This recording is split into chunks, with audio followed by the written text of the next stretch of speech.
Corporate sponsorships are a big part of our fundraising, especially for special events and partnerships throughout the year. But how do we make the most of those corporate sponsorships? Why is that a hard word for me to say? How do we stay on top of our sponsorships, build deeper relationships, and ensure that it can continue over time, even when staff changes or you have a different point of contact inside the organization? So today, that's what we're going to talk about. We're going to talk about collaborating with your corporate sponsors and really making the most of the relationship so they dive deeper into your organization and so you find the right corporate sponsors that are in alignment with your organization. And to help me have that conversation, my guest today is Brandon Barnum. While a single dad in 1997, Brandon was an early technology innovator featuring real estate property listings from realtors he partnered with and promoted. After learning the art and science of referrals, he increased his annual income from 10x, from $20,000 to $200,000 in just 18 months. Brandon has since closed over $500 million in transactions by referrals and has found multiple local and online referral platforms and networks connecting more than 5 million members in 195 countries. He knows how to talk about connection and building relationships. And so I'm really excited for you to hear this conversation that we have just about how you can connect better and on a more personal level, even with your corporate sponsors. But before we get into it, this episode is brought to you by our July freebie. If you're struggling with some fun and unique ideas for how to thank your donors and steward them and stay connected, corporate or individual, then this guide is for you. It has 9 creative ways that you can steward your donors and say thank you, connect with them more, and be better partners. And so I hope that you'll go to thefirstclick.net/resources, check it out, download it today, and get to work. I know that you'll find some of these ideas in here super helpful, and I encourage you to take them and grow with them, build on top of them, add more ideas, and just see what kind of creativity it sparks for you. So again, go to thefirstclick.net/resources, grab your guide. Let's get into the episode. You're listening to the Digital Marketing Therapy Podcast. I'm your host, Sammy Bedell-Mulhern. Each month, we dive deep into a digital marketing or fundraising strategy that you can implement in your organization. Each week, you'll hear from guest experts, nonprofits, and myself on best practices, tips, and resources to help you raise more money online and reach your organizational goals. Hey, friends, please join me in welcoming Brandon Barnum to the podcast. Brandon, thank you for being here today. Oh, thank you. It's my pleasure. Glad to be here. So we're talking collaboration, we're talking corporate sponsorship, we're talking fundraising, all of the kind of big things for nonprofit organizations.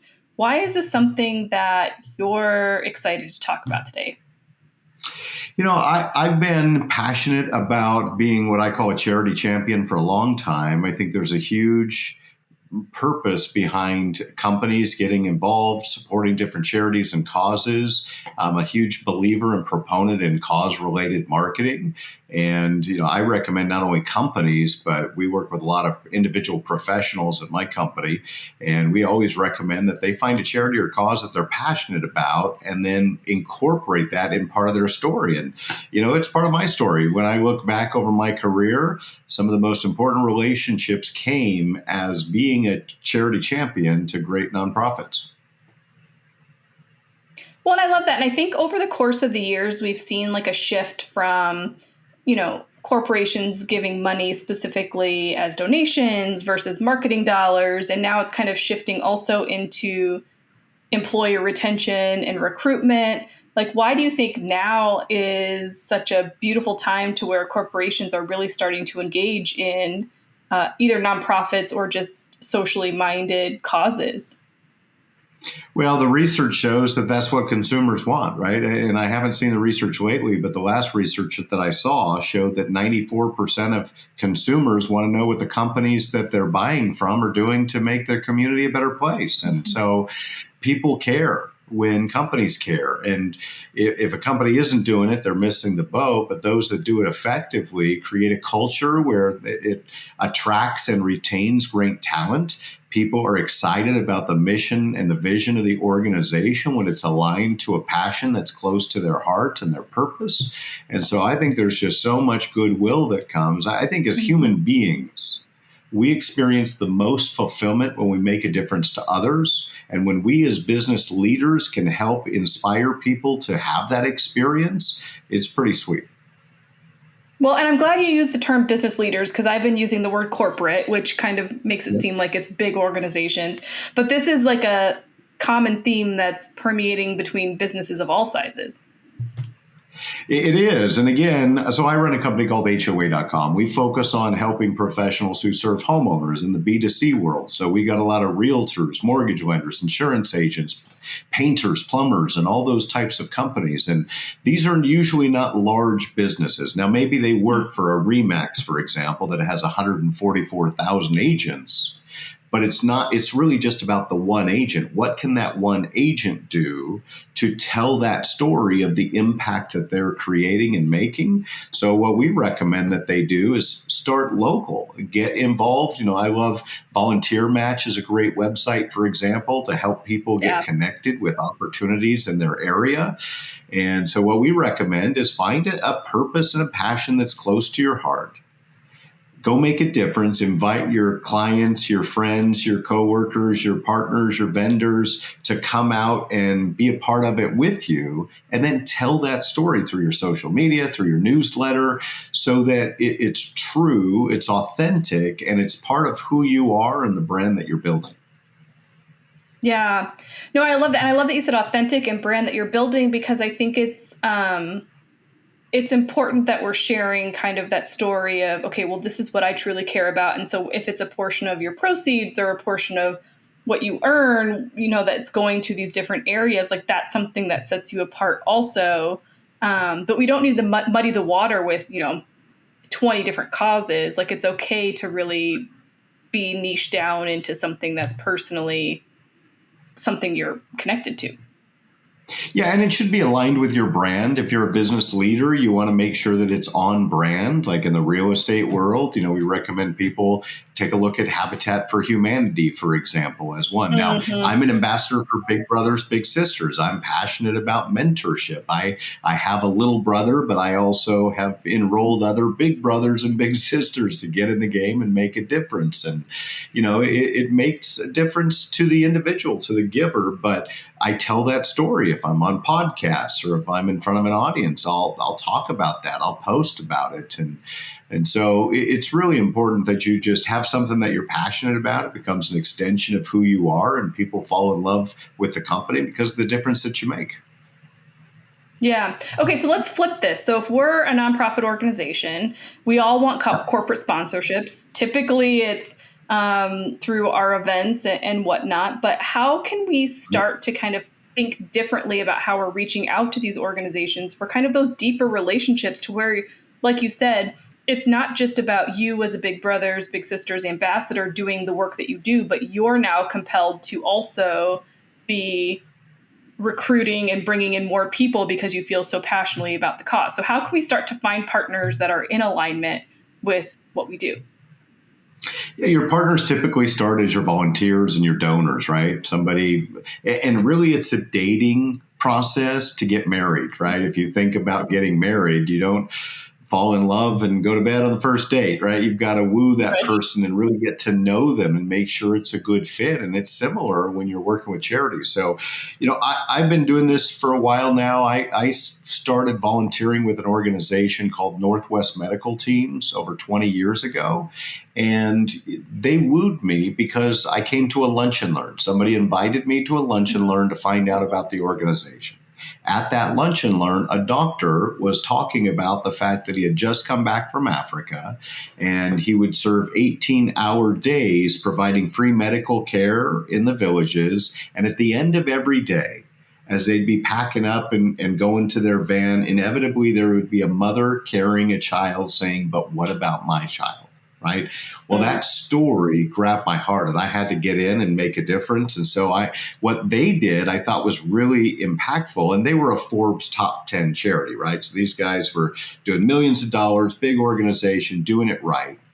But here's the takeaway. What they had created was a corporate industry council that they invited me to join. I was a business owner in Portland, Oregon at the time.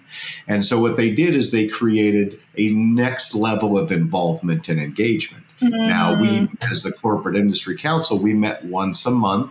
And there weren't a lot of people that would show up at these meetings, but I would show up and volunteer, get involved. And it was about raising awareness and raising money for the organization. And really, it's about, again, wooing those corporate leaders so that over time they fall in love with the organization and they take it on as their own. Well, they invited me to find the keynote speaker for an event. So I just pulled this out of my archives. This is for an event that we did for them. I don't know if you can see the date. It's May 18th, 2004. So it's been 20 years ago that we actually did two events because I got the keynote speaker, a man named Mark Victor Hansen. He wrote all those Chicken Soup for the Soul books. Yep. So he agreed to come be the keynote speaker. And because they had booked the hotel for the lunchtime event, the hotel and the AV was already paid for. So we ended up doing a separate second event that night that I produced and my company sponsored, and we just filled the table. And so we raised enough money in those two events to donate $1.2 million in medical supplies around the world, right? Wow. So hugely fulfilling. Like as the business leader, it was awesome. I got to do my own event and fill the tables with the loan officers that work for my mortgage company. They filled their table with their realtors and builders and financial advisors. But we used that event to really stand out from the competition, to share with our community that we cared about making a difference both home and abroad. And it created an amazing culture. So there's a few lessons there. One is create an opportunity for business leaders to play a bigger game with you. At Northwest Medical Teams, they called it Corporate Industry Council. It could be a committee, it could be a council, but if you create a way that people can up their commitment, up their game, maybe they're an ambassador, I think that's a great way to get people involved, engaged, and committed to your organization. There's like 90 million different things of goodness that you just said in there that I want to unpack because the first thing I want to start with is the regular communication. So you said you got regular communication, there were regular calls, there was regular ways for people to engage and re-engage with the organization because you had this emotional connection to this experience that you had, and had they not kind of pulled you through, you might have fallen off the map, right? You might not have ever engaged. Like, oh, that was really cool, but like now what? Like, I think the thing that a lot of organizations forget is to ask for that additional engagement because we think that, well, they've already done this, we can't ask them to do that. So I think that's really beautiful. And then kind of leading, that would have never happened, all of these other things that you kind of pulled through. And then the other thing that you said was the culture piece. Like you were really passionate about this. You created this event, you rallied your industry around you, and then kind of created this culture of giving and brought in all these people that this organization would never have had connections to otherwise. That's right. Yeah, and what's fascinating is, and I think that follow-up is so important that you just mentioned. There's a lot of people and professionals and organizations that suffer from follow-up failure. Their community doesn't hear from them often enough. And you've got to have a good CRM, a system that segregates your donors from corporate leaders, right? Tag them differently in your system, have a different message and a different offer and opportunity for those people that are VIPs that have the ability to make a big difference in your organization. And if you look at some of your top donors, what you're going to find is the people that write you the biggest checks typically run a company or are in a leadership position in a company, right? They manage their own personal resources, and then also oftentimes they have corporate resources to donate. Well, okay, so given kind of this trend that we're seeing where we know corporations and businesses are kind of doubling down on, okay, what's our community engagement? What are we doing to give back to our local community? If you're looking at your CRM and you're kind of identifying who our larger donors are, then how do we approach those people to say, hey, like we want to brainstorm or we want to create this task force or we want to have a conversation about how we can more thoughtfully increase and double the value of the donation that you're giving to your network without it being kind of this sales pitch or this kind of ask on top of a gift that this person has already given? Well, great question. I mean, with Northwest Medical Teams, again, they created a corporate industry council. What's a council? Mhm. It's a group, it's a committee, it's just a group of people. But by creating that term, corporate industry council, I, as a business leader, felt honored and special to be able to serve Yeah. in this role, right? So it gave me something that I could go talk in the community about. Hey, I'm part of this organization. I serve on this corporate industry council. I'm here to raise awareness and raise funding for this great organization. And so it gave me something to go take to market on their behalf. But what I would suggest is maybe you don't have one of those right now, but it sounds good. You're listening to this and you're like, hey, I should do something like that. You probably have some great business leaders that have been donors or supporters in the past. What if you go approach them and say, hey, we're thinking of forming a corporate industry council because we really want to enroll and engage some of our best and brightest business minds to help the organization grow and serve more people or pets or whatever, the environment, whatever your cause is. And then Mhm. literally bring them to a meeting where you have a mastermind around it. We're looking to grow the organization. We want to partner with more companies. What do you guys see? What do you recommend? Have some ideas, but let your entrepreneurs give you their ideas. That's what we are. Those of us that lead companies are typically visionary. We love to create. And when it's our suggestion, then we're Yeah. more likely to sign up and say yes and actually take the torch and lead the charge.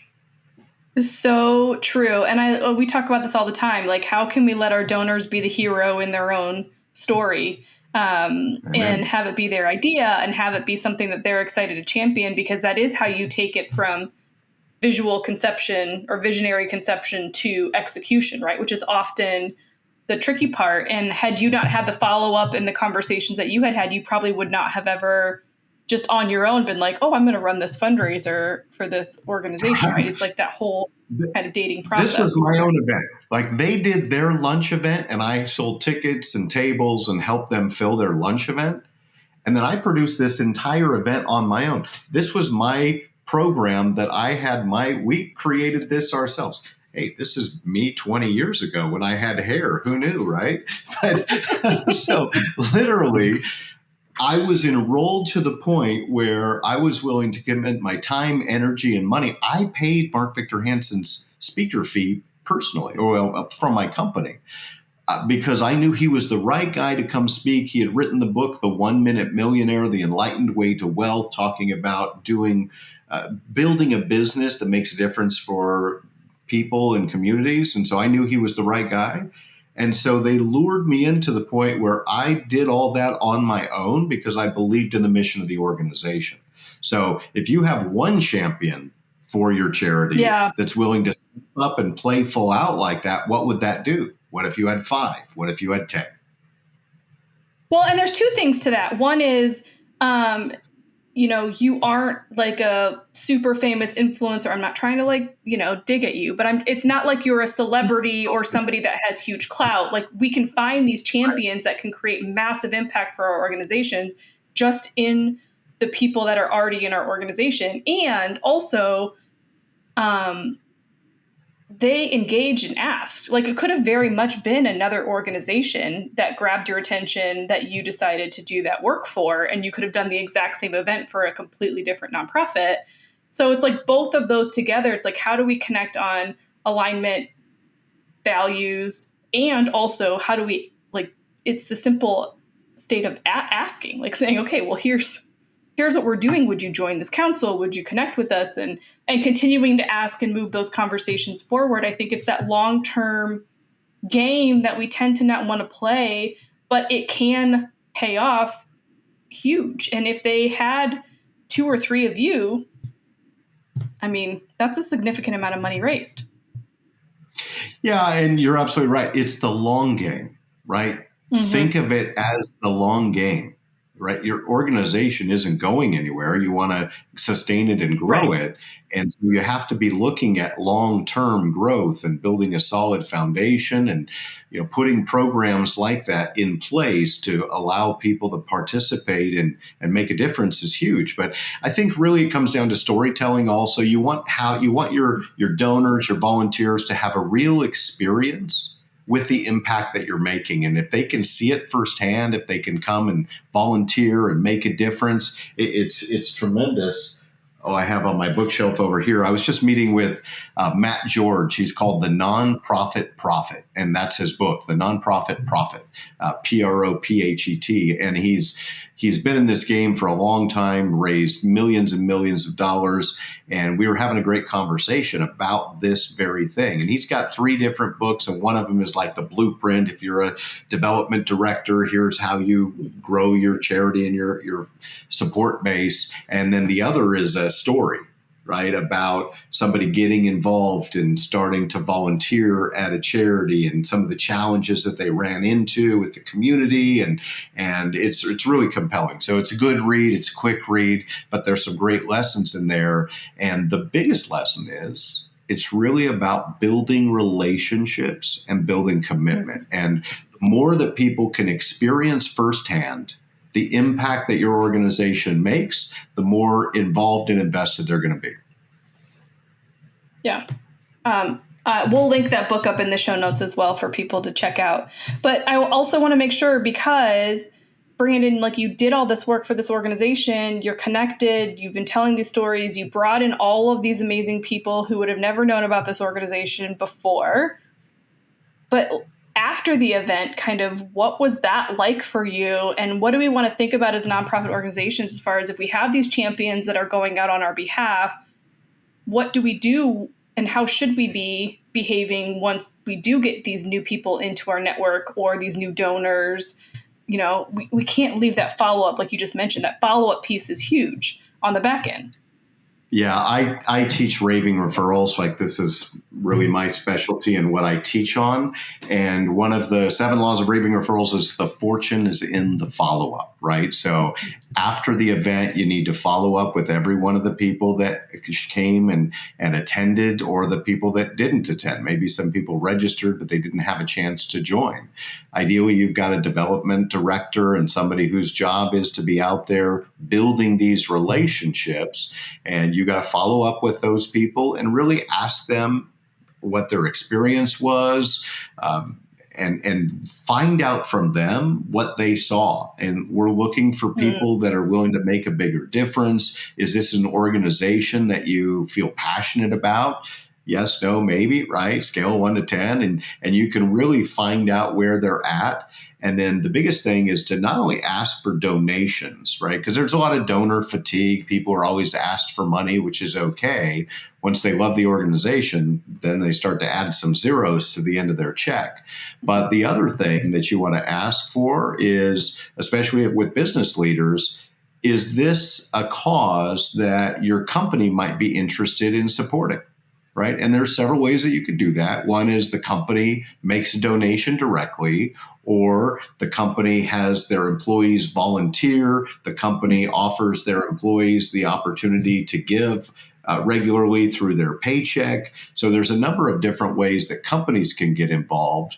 But the more that the company can tell the story, the better. Like, my takeaway from the event that I did was, after the event, yes, Northwest Med followed up with me and we had great conversations and we did other events after that.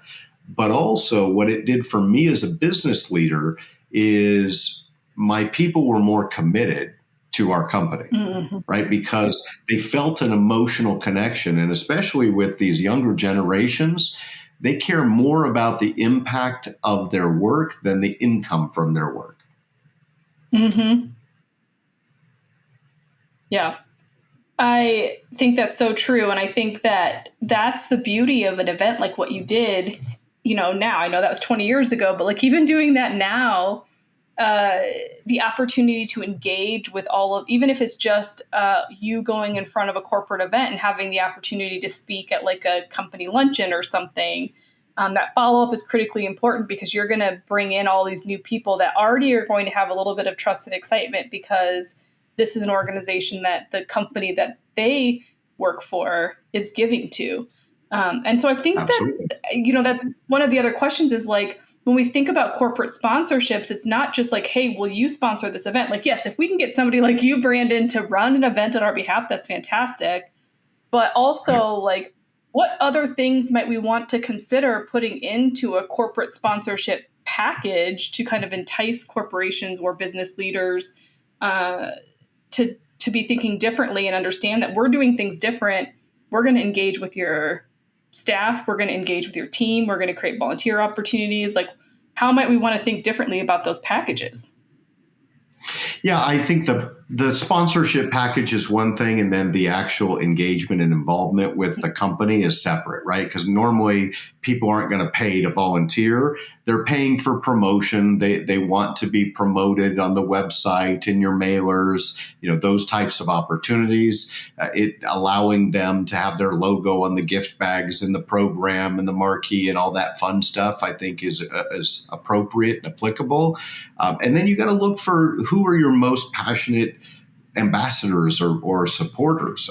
For me, I just did a TV interview with Big Brothers Big Sisters a month ago, right? So they have a publicist. They're constantly looking for ways to create news, and they're large enough that they have a relationship with the news station. So they asked me if I would come on. It's the second TV spot that I've done for Big Brothers here in Phoenix in the last 2 years. So when they call, I say yes, and I go talk about the impact that I love making. And so you want to find people that are willing to carry your flag forward.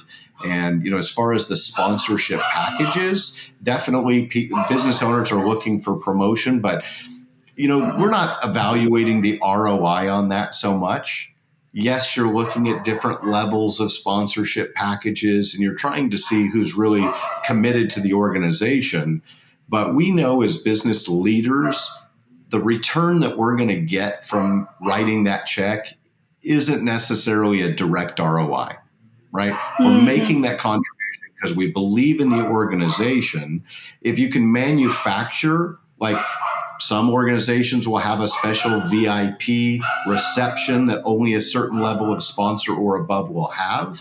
And I think that's super helpful. One of the things that Big Brothers does is they bring ambassadors together. And so, we get to network and meet other business leaders that are committed to the organization. So I think that's a great way that you can bring your people together and add more value to them. I love that. That's thinking outside the box. And also, especially if you're targeting specific industries, it's an opportunity also for people to organically get in the room with other people that they might want to be doing business with, right? So, like, if you're talking about ROI,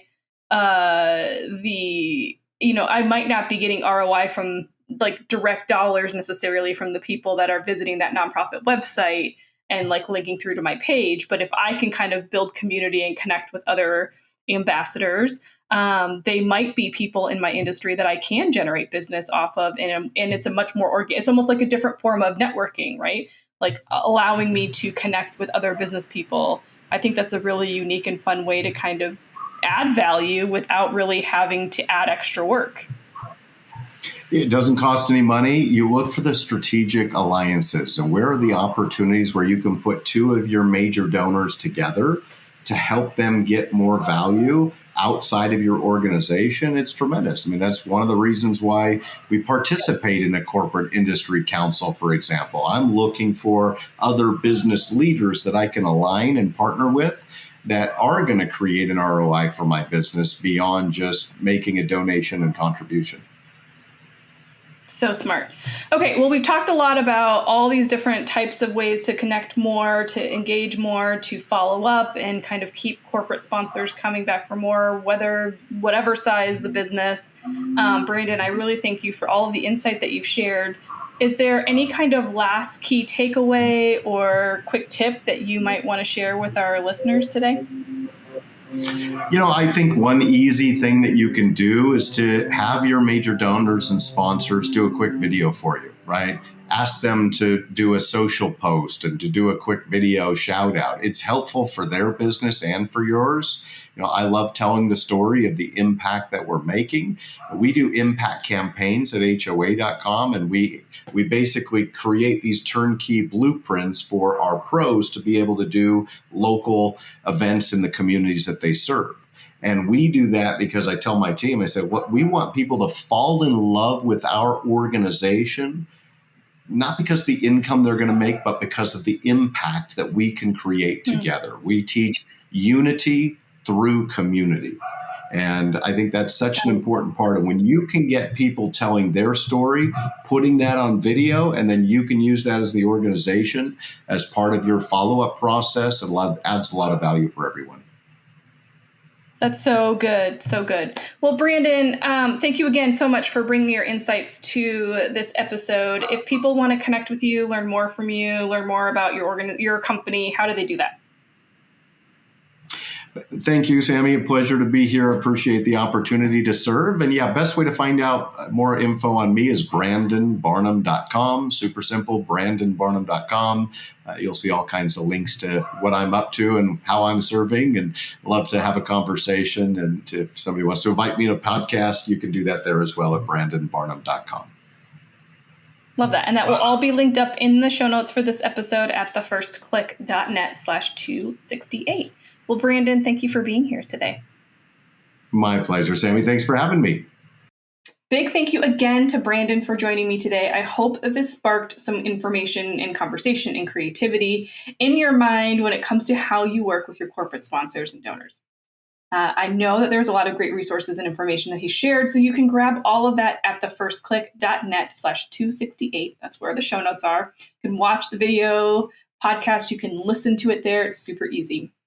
Or if you're listening wherever you stream, I would really appreciate it if you take a moment to just click that subscribe button and leave me a review. It really helps us to get out there and show up for more nonprofits that need the support just like you do. Thank you so much for listening. I really appreciate you choosing our podcast. It's so much fun to put together. And I'm excited for what we have coming for the rest of the year. For now, thank you so much for listening, and I'll see you in the next one.